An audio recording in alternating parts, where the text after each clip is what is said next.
Le dernier caillou, Madame Belladi, le dernier caillou de la MJC. Oui, souvenir. Ça vous fait quoi, la MJ, la maison des jeunes? Ça fait comme des grands-parents. Hein. C'est comme des grands-parents. Ouais. Il y a eu... Des souvenirs, il y avait mes enfants, il y avait Kamel, il y avait Ali, il y avait tout le monde.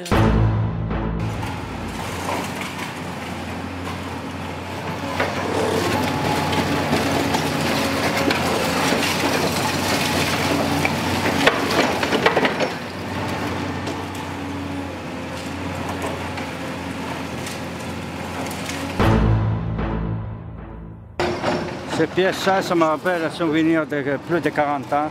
Ouais, moi je voulais travailler. Je sais que je vécu à la Croix des Oiseaux et maintenant j'habite juste à côté. Ça fait drôle hein, quand on voit ça. Mais c'est toute mon enfance en fait. Et ça fait quelque chose au cœur.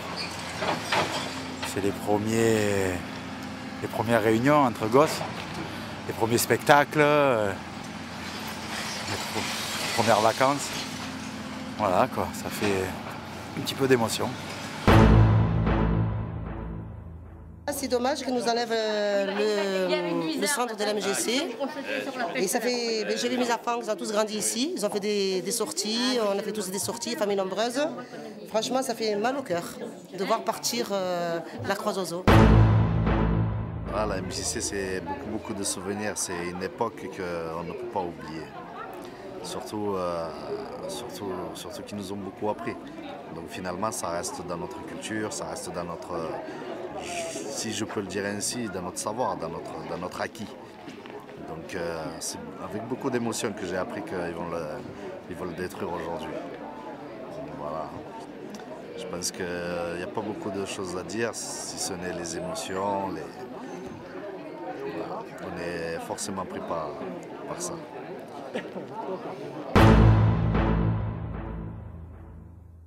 Je trouve que c'est très dommage parce que c'était des associations culturelles, il y a beaucoup d'associations sportives aussi qui se réunissaient ici. C'était très bien pour la jeunesse.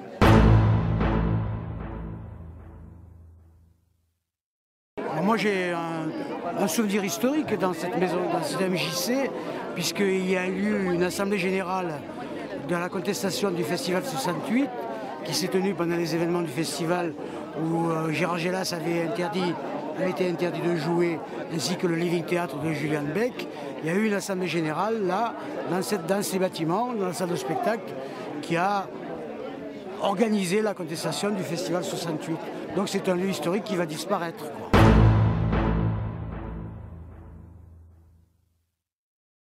C'est indéfinissable parce que j'ai tellement rencontré de jeunes, du public. Et la vie continue, comme on dit.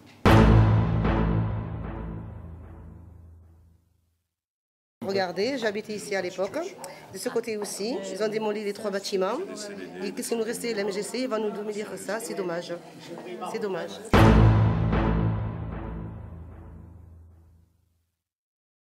Ben, c'est bien dommage, hein, une structure qui a, je crois, plus de 40 ans d'existence, c'est vrai qui a arrêté son activité il y a quelques années, mais en tout cas qui est très ancrée sur Avignon et dans les différents quartiers.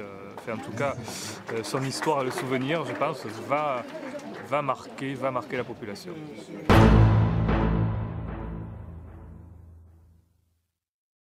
Dans notre métier, on a tellement vu que les premières MJC qui ont été rasées, c'était par Chirac à Paris, à Charonne.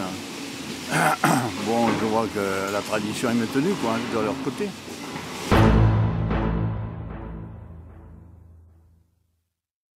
Aujourd'hui, ça va être un pincement au cœur et je peux vous dire que le jour où vraiment les murs tomberont, je ne serai pas là.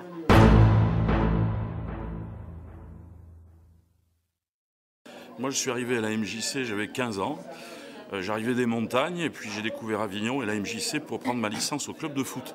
Et puis après, j'ai été bénévole à la MJC pour ensuite en être salarié, puisque j'ai fait l'éducateur dans le quartier à partir de la MJC jusqu'aux années 90. Voilà, et donc c'est à la fois un pincement au cœur et puis un petit plaisir d'abord de retrouver tout le monde, de retrouver ce quartier et de rendre hommage à quelques années de vie.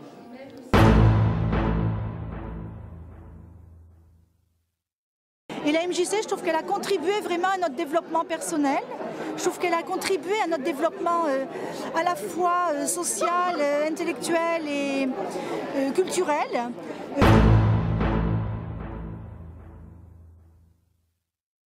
Je suis arrivée à la MJC en étant comme femme de ménage, bonne à tout faire, en 1975. Il y a beaucoup d'activités, il fallait que je sois là de permanence pour les lotos, pour les soirées, pour les activités, pour le foot, tout compris. Toutes les activités me passaient à la main. Je suis partie en camp avec le ski, je suis partie avec le foot, je suis partie des journées familiales avec les dames du quartier, puisque moi je suis une vieille du quartier.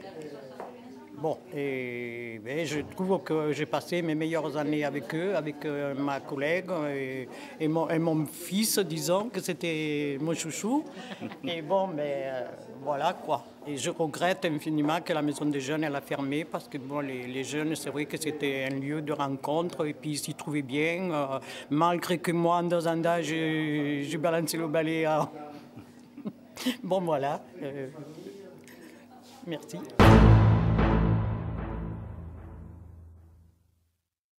On a eu beaucoup de choses ici, c'était un peu le moulin culturel, le moulin à histoire, le moulin à...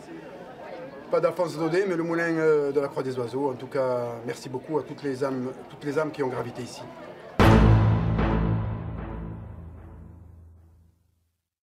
Les enfants, ils ont tous grandi ici. Mon fils Rachid, Miloud, Nasser, Sofiane. Ils ont tous grandi ici à la Croix des Oiseaux. Ils étaient ici à la MJC, ils ont fait beaucoup de sorties.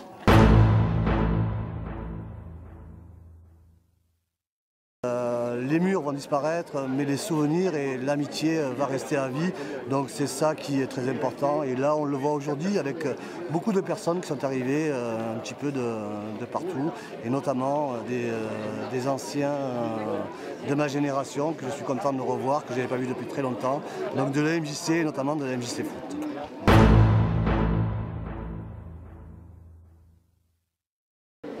Moi, je pense que je regrette beaucoup qu'elle ferme parce que je trouve que nous n'avons plus sur Avignon en ce moment de lieux identiques par rapport aux jeunes de 17-18 ans pour permettre leur développement. Les jeunes de 17-18 ans, souvent, qu'est-ce qu'on leur propose à Avignon? On leur propose de tenir les murs. Et il n'y a plus d'activités qui pouvaient permettre justement de devenir un citoyen et puis surtout d'être heureux aussi. Parce que nous, on s'y est beaucoup amusé dans cette maison et on a bien ri et je crois que c'était important aussi.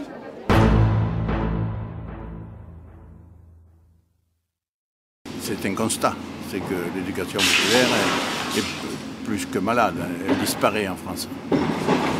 D'autres disent qu'elle a disparu. D'ailleurs même, il y a des universitaires à Marseille qui ne savent pas ce que ça veut dire éducation populaire.